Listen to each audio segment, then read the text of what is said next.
I want to touch on this idea, and I think I heard it in the book or maybe from one of your lectures. I think it was from the book about awareness. Like sometimes awareness it's a disadvantage. Like knowing what we're doing gets in the way of what we're doing. Did I read that right? Yeah, talk about that in chapter 1 which is probably the most complicated chapter in the book, about the sort of value calculus that goes on behind the scenes and how we don't generally need to be aware of the billions of little weighted calculations that our perception is recalculating anew dozens of times every second. We do need to be aware of sort of the summation of those calculations, because those lead to important consequences for the individual in reality. Should I approach this? Should I run away from this? And what I posit is that all of these calculations sort of get transmuted into an emotion.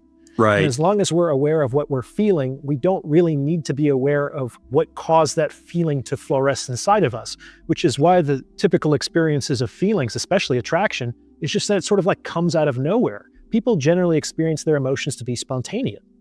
And if you ask them why they feel a certain way, maybe they can give you one or two post hoc rationalizations, but they're very easily disproved because they don't feel similarly under those conditions when they're replicated with a different person. You know what I'm saying? Right. So I do think that self-awareness has its limits but it is a useful tool if your unconscious programming has been skewed or trained on bad data. Right.